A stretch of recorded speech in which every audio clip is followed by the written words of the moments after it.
Picture अभी बाकी है. हर्षवर्धन पाटलांचा प्रवेश आमच्यासाठी शुभशकून. मवियातील इनकमिंगवर संजय राऊतांचं मोठं वक्तव्य.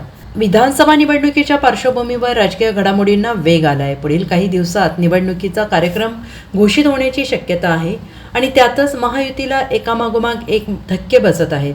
भाजप नेते हर्षवर्धन पाटील यांनी राष्ट्रवादी शरद पवार पक्षात जाण्याचा निर्णय घेतला आहे. आज ते तुतारी हाती घेणार आहेत आणि यावरून शिवसेना ठाकरे गटाचे खासदार संजय राऊत यांनी महत्त्वाचं वक्तव्य केलं आहे. संजय राऊत यांनी आज पत्रकार परिषदेमध्ये विविध मुद्द्यांवर भाष्य केले आणि ते म्हणाले, लाडकी बहीण योजनेच्या कार्यक्रमाला पंतप्रधान मोदी येतात, पण बहिणी कुठे आहेत? तिथे खुर्च्या रिकाम्या आहेत.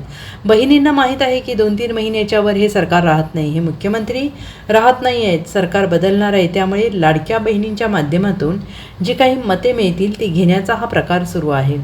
ठेकेदारांना त्यांच्या कामाचे पैसे मिळत नाही आहेत. 50,000 कोटींची देणी थकलेली आहेत आणि उधारीवर काम सुरू आहे. लहान मोठे ठेकेदार मंत्रालयात बसून आहेत. त्यांच्याकडून कामाच्या बदल्यात 40% कमिशन घेतलं आहे, पण त्यांची बिलं अद्याप मिळालेली नाहीत. एकनाथ शिंदे यांचे 40% कमिशन आहे, त्यांचे चिरंजीव 20% आणि खालचे इतर सगळे 10% आहे आणि त्यामुळे 60% कमिशन ठेकेदारांकडून आधीच वसुली केली जाते आणि या राज्यात काम करणारे सर्व ठेकेदार आणि कामगार कंगाल झालेले आहेत, असा हल्लाबोल संजय राऊत यांनी केलेला आहे. योजना कोणत्याही राबवल्या जात नाहीत महाराष्ट्रामध्ये आणि भविष्यामध्ये पुढल्या महिन्यामध्ये सरकारी कर्मचाऱ्यांचे पगार होतील की नाही अशी भीती सरकारी कर्मचाऱ्यांच्या वतीनं त्यांच्यातल्या संघटनेतल्या नेत्यांच्या वतीनं मला वारंवार आमच्याकडे व्यक्त केली जाते. पगार होणार नाहीत कर्मचाऱ्यांचे. माझ्याकडे अशी माहिती आहे की या वेळचे पगार सुद्धा सरकारनं ओव्हरड्राफ्ट घेऊन दिलेले आहेत. ओव्हरड्राफ्ट. काल प्रधानमंत्री मोदी आले,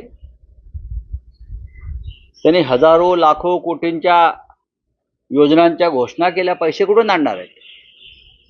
लाडकी बहीण योजनेचे सुद्धा द्यायला पैसे नाही आहेत. खरं म्हणजे बाजूला मध्य प्रदेश आहे.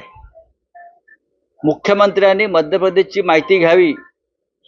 मध्य प्रदेशमध्ये लाडकी बहीण योजना बंद पडलेली आहे. तिकडल्या अर्थ खात्याच्या सचिवांनी त्या संदर्भात जो अहवाल दिला तो ही योजना अशा प्रकारे आपल्याला चालवता येणार नाही राजकीय फायद्यासाठी. महाराष्ट्रात सुद्धा लाडक्या बहीण योजनेचा हप्ता दुसरा किंवा तिसराच मिळेल, चौथा देण्याची ताकद या सरकारमध्ये अजिबात नाही. तिजोरीत पैसे नाहीत. सरकारी कर्मचारी, शिक्षक, पोलीस यांचे सुद्धा पगार होणार नाही आहेत. ओव्हरड्राफ्टवरती सरकार चाललेलं आहे, म्हणजे कर्जावर. अशा परिस्थितीमध्ये 40,000 कोटी 50,000 कोटीचे आम्ही आकडे जे ऐकतो आहोत ते अत्यंत चिंताजनक आहेत. बरोबर ना? कोणाकडे पैसे आहेत? त्यांनी दाखवावं बॅलन्स शीट या राज्याचं. एकनाथ शिंदे हे जे उडतायत योजना घेऊन, त्यांनी जरा जमिनीवर पाहावं काय परिस्थिती आहे. लाडक्या बहीण योजनेच्या कार्यक्रमात मोदी येतात, पण बहिणी कुठे आहेत? खुर्च्या रिकाम्या आहेत. बहिणींनाही माहिती आहे हा 2-3 महिन्याचा खेळ आहे. एकतर हे सरकार राहत नाही आणि राष्ट्रवादी काँग्रेस पक्षामध्ये मोठ्या प्रमाणात इन्कमिंग येतं. मोठ्या प्रमाणात.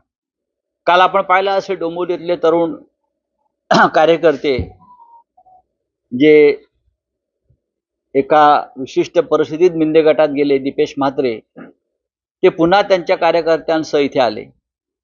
मी काल जळगाव धुळे भागामध्ये होतो, मालेगावला होतो, नाशिकला होतो.